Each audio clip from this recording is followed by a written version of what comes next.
Começa agora, Pan News Cidades. Apresentação, J. Thanos.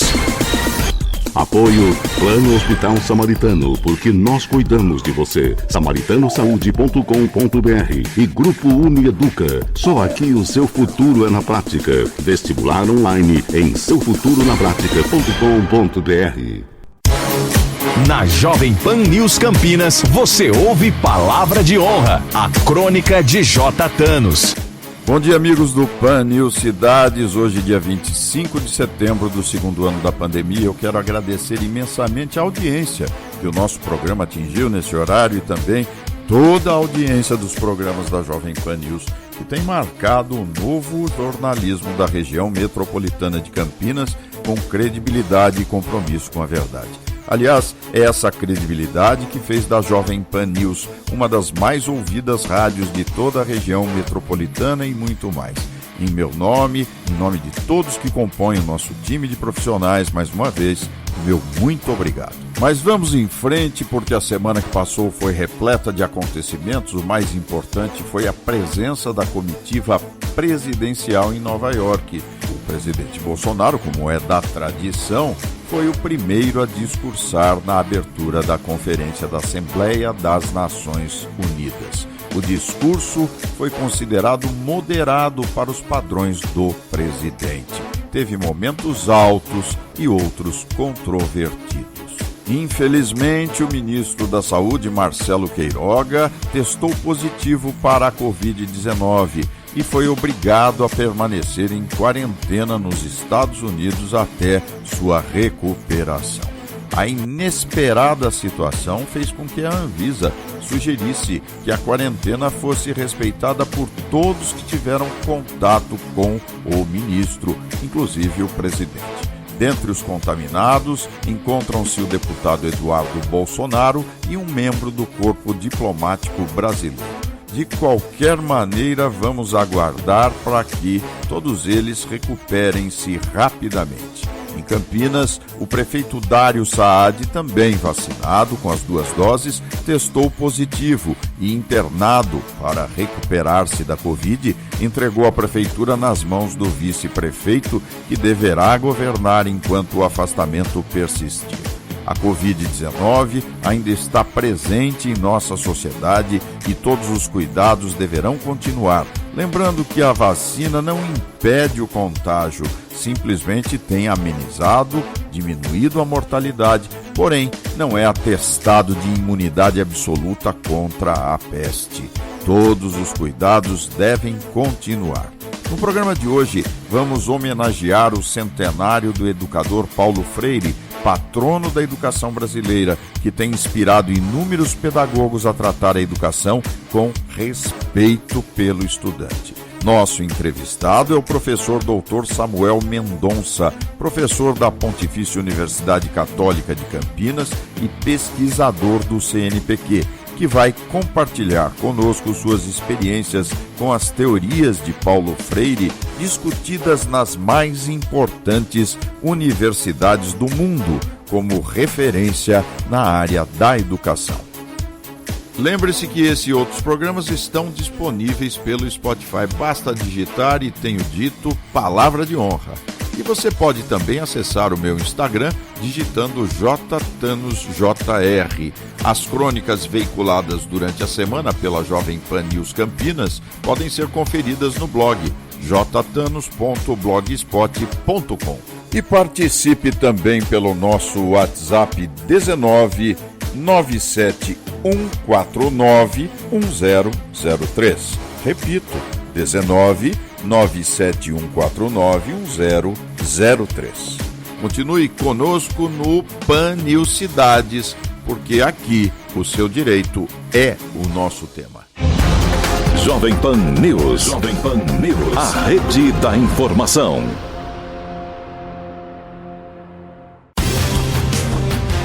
O Pan News Cidades volta já. Qual o segredo do Grupo Unieduca para empregar mais de 90% de seus alunos? Prática, prática, prática. Aqui você pratica. e entra em contato com a sua profissão desde o primeiro semestre. Você pode até comparar, mas se for escolher uma faculdade, tem que ser do Grupo Unieduca, com a Unifage, Unimax e FAAGRO. Faça seu vestibular online em seufuturonapratica.com.br. No Grupo Unieduca, seu futuro é na prática. PHS Saúde é o melhor plano da região. PHS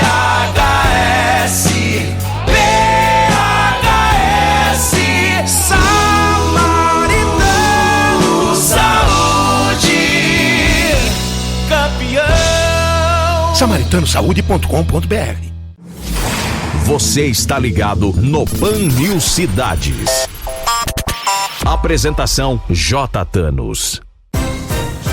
De segunda a sexta-feira, das 10 às 11h30 da manhã, no Pan News Campinas, Marco Maciarelli, J. Thanos e Rony Viana abordam os assuntos mais importantes de Campinas e região, com muita prestação de serviço e opinião com credibilidade no 100,3 FM da Jovem Pan News Campinas. Agora, no Pan News Cidades, entrevista. Muito bem, amigos do Pan News Cidades, vamos conversar agora com o professor Dr. Samuel Mendonça. Que privilégio tê-lo novamente no nosso programa. Como vai, mestre? O privilégio é meu, J. Thanos. É uma honra estar aqui neste momento para essa audiência toda. Estou super bem. Muito feliz, sobretudo, com essa homenagem feita neste momento. Paulo Freire, não preciso nem falar, né? Patrono da educação brasileira, um pedagogo que revolucionou o conceito da educação. Eu gostaria que você tecesse alguns comentários sobre essa homenagem ao centenário de Paulo Freire e a sua influência na educação brasileira. Olha, é uma oportunidade muito, eu diria que singular, o centenário de Paulo Freire no momento especificamente que estamos vivendo. Justamente porque Paulo Freire foi um defensor de uma educação libertadora. Esse termo, inclusive, está presente em vários dos seus escritos. E um autor que faleceu em 1997, quando ele estava na graduação em filosofia. Então, eu me lembro e tive a oportunidade de uma conferência e de conhecê-lo diretamente, não um contato próximo, mas conhecê-lo de forma, pelo menos ouvindo, né, diretamente, lá em 97, na verdade um pouco antes, né, ainda na minha graduação. E o significado da pedagogia do oprimido, da pedagogia libertadora, ou seja, de uma educação que oferece a perspectiva do diálogo, é a grande marca que o legado de Paulo Freire nos deixa neste momento. Então, o seu centenário, ele significa fundamentalmente, na minha perspectiva, a afirmação de uma educação dialógica que propicia o reconhecimento do outro, o reconhecimento do diferente. Daí a importância desse centenário neste momento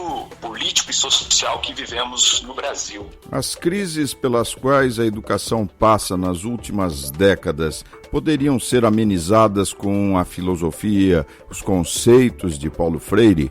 Eu penso que sim, porque o legado de Freire é o legado que tem uma relação direta com momentos históricos que nós vivemos. Ele viveu precisamente o tempo, inclusive, aí, da era da ditadura militar. Então não foi sem razão que a sua defesa de uma educação crítica, justamente como uma possibilidade de se pensar uma sociedade livre, democrática, participativa, com os direitos sociais que estavam sendo ali consignados na Constituição de 88 e também individuais, em uma perspectiva de que a sociedade e toda a sociedade, todos os cidadãos tivessem os seus direitos garantidos, né? Então, a sua perspectiva crítica tem essa marca. É evidente que nós temos muitos problemas na educação brasileira antes e pós Paulo Freire. Paulo Freire não vai ser aí, aliás, alguns gostariam que fosse, eu talvez imaginaria que pudesse ser uma boa também,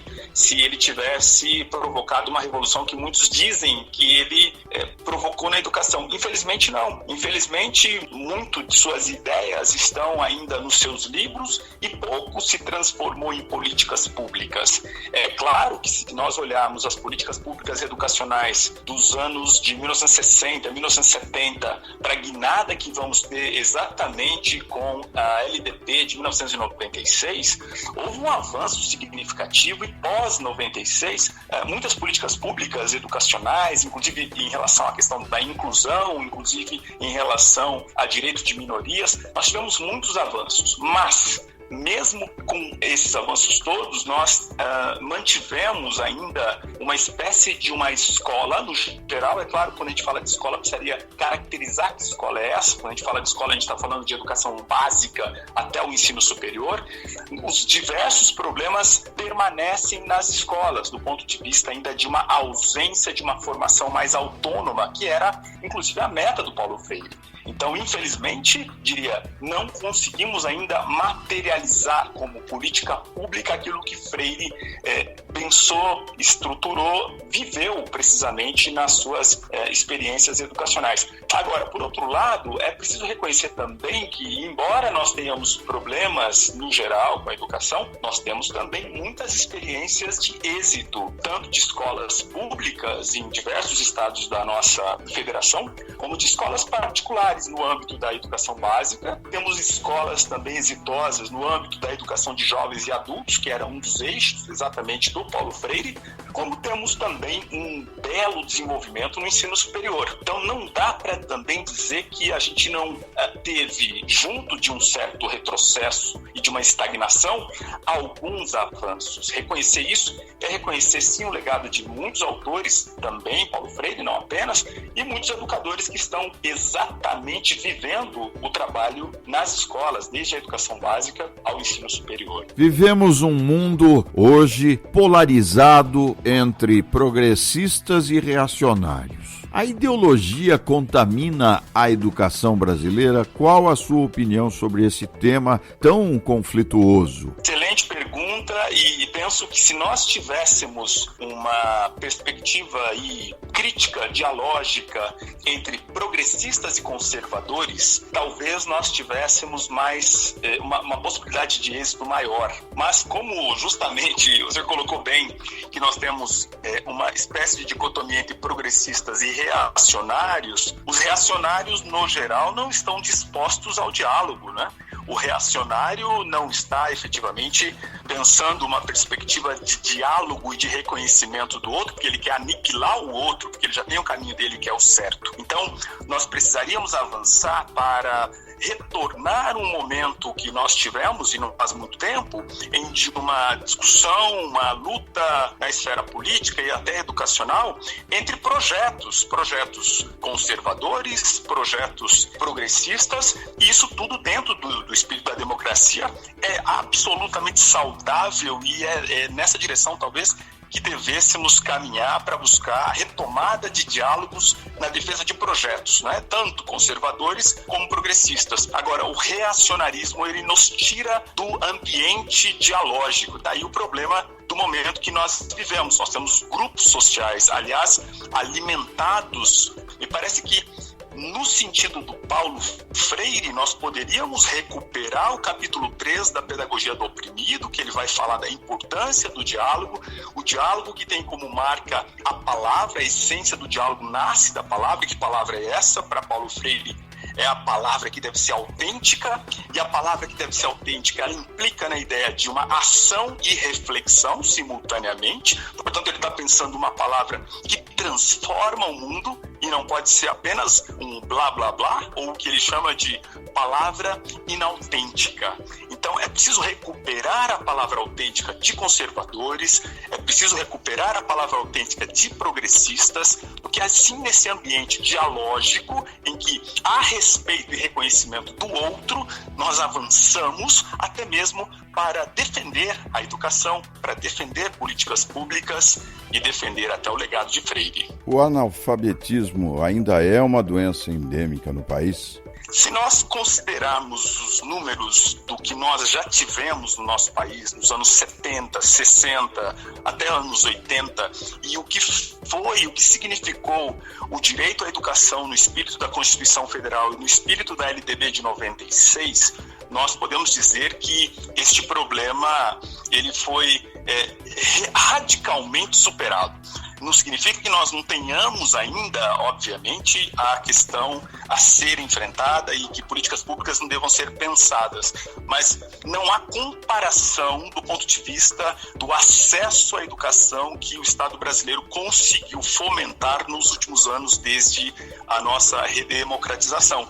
Então, ainda há problemas, penso que os problemas estão numa direção outra agora de qualificação das instituições escolares, desde a educação básica ao ensino superior, e que a educação possa ser de fato uma prioridade número 1 das agências de fomento, do Ministério da Educação, porque é a partir deste momento em que o Estado brasileiro possa eleger a educação como a prioridade número 1 que nós teremos financiamento para que escolas, professores, carreiras sejam radicalmente aí modificados nos termos de nós qualificarmos a educação.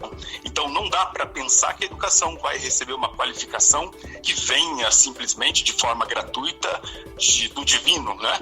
É necessário que nós tenhamos políticas públicas e esse desenho, neste momento, infelizmente, nos últimos 3 anos, nós observamos alguns retrocessos. Isso é um problema. Professor, doutor Samuel Mendonça, a carreira do professor, ela foi, principalmente daqueles do ensino básico, não é?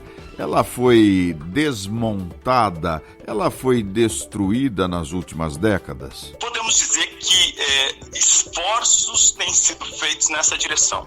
Ao mesmo tempo, não é possível afirmar que a carreira do magistério ou o que nós vamos chamar aqui de formação inicial, os cursos de formação inicial, que são os cursos de pedagogia. Os cursos de pedagogia, exatamente, são aqueles que vão formar os professores que vão para todas as escolas país afora. E, portanto, nós temos políticas públicas que, primeiro, garantem aí a necessidade da presença das vagas, né, das crianças nas escolas. Além disso, temos as escolas funcionando. Além disso, mesmo com dificuldades financeiras, temos o financiamento da educação por meio do próprio Fundo Nacional, assim como se tem na perspectiva dos municípios que cuidam desses primeiros anos, né, na nossa estrutura. E, portanto, não dá para dizer que a gente tenha, diria que quase que colocado em questão, que se pode, acho que, afirmar com mais segurança, um certo desgaste da educação, não apenas básica, eu diria em todos os níveis. Dos últimos anos, sim, das últimas décadas, sim, nós observamos isso, inclusive, preciso que se diga, nos governos petistas, e aí é preciso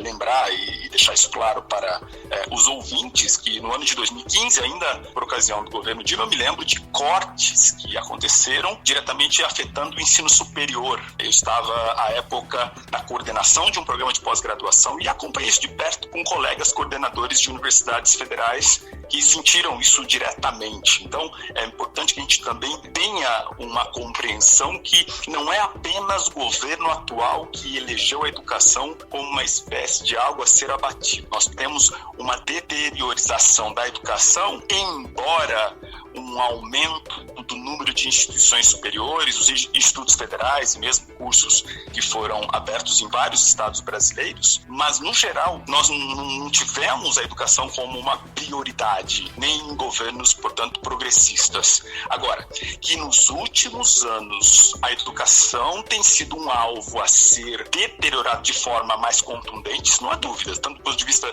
das pessoas que são escolhidas para nos representar no Ministério da Educação, e aí pode falar de qualquer um dos 4 que passaram pelo Ministério, incluindo o Milton Ribeiro hoje. O que se observa é uma ausência de qualificação para aquele campo, alguém que não conhece políticas públicas do campo educacional e, além disso, tem uma visão reacionária de sociedade, de homem, de família, e isso é evidente que é muito ruim para um país tão plural como é o caso do Brasil, e que já cresceu e já superou, inclusive, muitas das nossas desigualdades em alguns âmbitos, embora os desafios continuem. A política, então, ela é fundamental para que se melhore a condição básica, a condição do ensino de maneira geral. O aparelhamento da máquina pública, esta tem sido sempre uma reclamação, quer desse governo, quer de governos anteriores, que fique bem claro. O MEC hoje, ele é aparelhado pela esquerda e também agora pela direita? É muito comum esse tipo de discurso de aparelhamento, embora pouco se consiga demonstrar efetivamente desse aparelhamento. Dizer que o MEC é aparelhado por uma ideologia ou outra é deixar de reconhecer que o Brasil é um país plural. Se nos nossos ministérios, estou falando agora do Ministério da Educação ou de outros, nós temos servidores que foram aprovados em concursos, os concursos, no geral, não se coloca lá como um requisito ser ou não membro de um ou tipo de governo. Então, no passado, eu posso dizer com muita segurança, por conhecer muitas pessoas e também por ter participado de muitos concursos na condição de avaliador, e aí eu estou falando do ensino superior, que nunca houve esse tipo de olhar para a perspectiva ideológica. Não houve mesmo, isso com muita tranquilidade. Tanto que nós temos pessoas nos diversos ministérios com as suas bandeiras e as suas preferências, o que é bom, porque marca a própria realidade da diversidade que é o Brasil. Então, não há um aparelhamento nos termos do que se pensa. Aquilo está totalmente aparelhado. Não. Pode-se dizer, sim, que existem pessoas que acabam utilizando, aí sim, dos ministérios ou de outras instituições para, de certo modo, direcionar certas ideologias, sim, mas isso é pontual. Não me parece que seja um problema que se possa dizer que a educação está aparelhada ou o ministério está aparelhado. Não, de jeito nenhum. Para dar um exemplo concreto, eu participei no último ano de 2020 da avaliação de livros didáticos do chamado PNLD, que é exatamente aquele Programa Nacional de Livros Didáticos, convidado pelo Ministério da Educação. Eu participei tanto do objeto 1 como objeto 2. Isso tem a ver, obviamente, com a nova estruturação do ensino médio, a chamada Base Nacional Comum Curricular. E nesse contexto eu tive contato com diversos servidores com as suas visões de mundo e em nenhum momento alguém fez algum tipo de pergunta sobre a minha visão de mundo, se eu considero correto isso ou aquilo, ou o que eu penso sobre o aborto, eutanásia, coisas do gênero. Não tive isso é recente, isso é deste governo, para deixar claro, portanto, que na minha percepção o Ministério da Educação não está aparelhado, embora reconheça, existam pessoas, e aí é uma coisa de grupos pequenos, mas que de jeito nenhum conseguiriam abarcar a instituição Ministério da Educação, que é muito maior, muito mais forte e muito mais ampla. Para encerrarmos, Paulo Freire, centenário, projeção internacional. As melhores universidades louvam a doutrina de Paulo Freire. O mundo acadêmico contempla e reverencia a obra de Paulo Freire. Suas considerações finais. Perfeito, Dr. J. Tano, já agradecendo pela oportunidade. Eu estive em 2009 num congresso nos Estados Unidos, em São Francisco, na Califórnia, e fiquei impressionado em observar como o legado de Freire é vivo e presente. A instituição era Philosophy of Education Society, e também que havia membros ali justamente da John Dewey Society, que é uma sociedade John Dewey.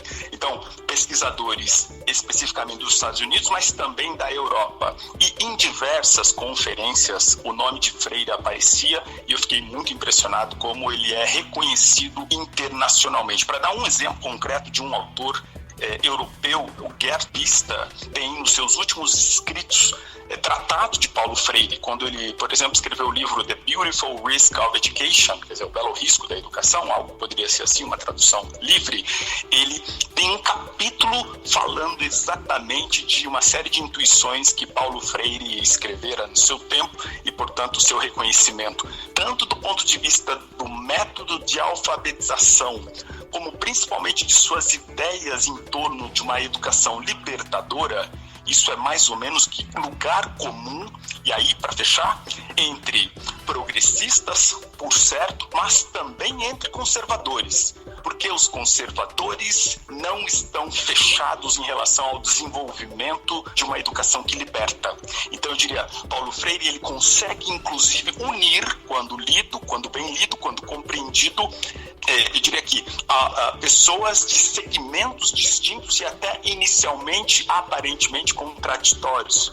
Então esse é o legado de Freire, mas para isso é preciso ler o autor, compreender as suas ideias e sair da perspectiva, enfim, de uma espécie de superfície. E aí a indicação que eu deixo, pelo menos para os nossos ouvintes, se possível, se entenderem que faz sentido, conheçam o legado de Freire, no mínimo por meio do livro Pedagogia do Oprimido. E se quiser ir direto no capítulo 3, claro que você não vai faltar o 2, porque ele vai falar da educação bancária, mas leia o capítulo 3 como início, depois retorna para o primeiro, que é uma contextualização sobre a questão da opressão que se tem no âmbito da educação. Recomendo muito. Esse livro, aliás, foi escrito em inglês e é o livro mais conhecido de Freire fora do Brasil. Foi esse livro que muitas pessoas dialogaram nesse evento nos Estados Unidos sobre o legado de Freire. Então, eu penso que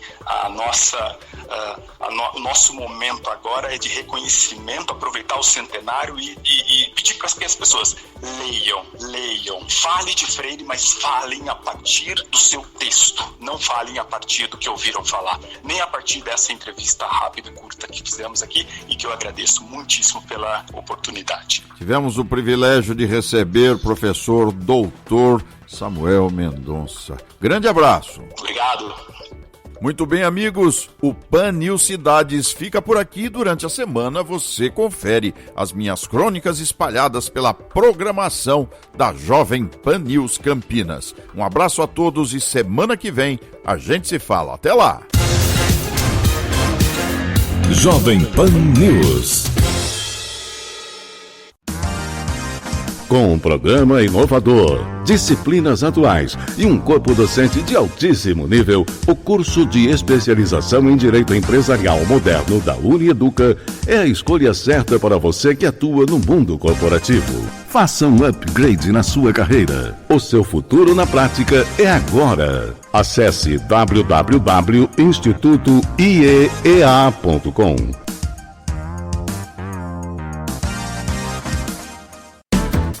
PHS Samaritano Saúde tem cobertura nacional e em toda a região. Mais de 1.600 médicos comprometidos com a humanização.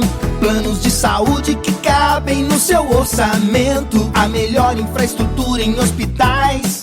Conheça nossos diferenciais. SamaritanoSaude.com.br. Em Campinas, 3232-4418. Pan News Cidades. Apoio Plano Hospital Samaritano, porque nós cuidamos de você. SamaritanoSaude.com.br e Grupo Unieduca. Só aqui o seu futuro é na prática. Vestibular online em seufuturonapratica.com.br. Jovem Pan News. Jovem Pan News. A rede da informação.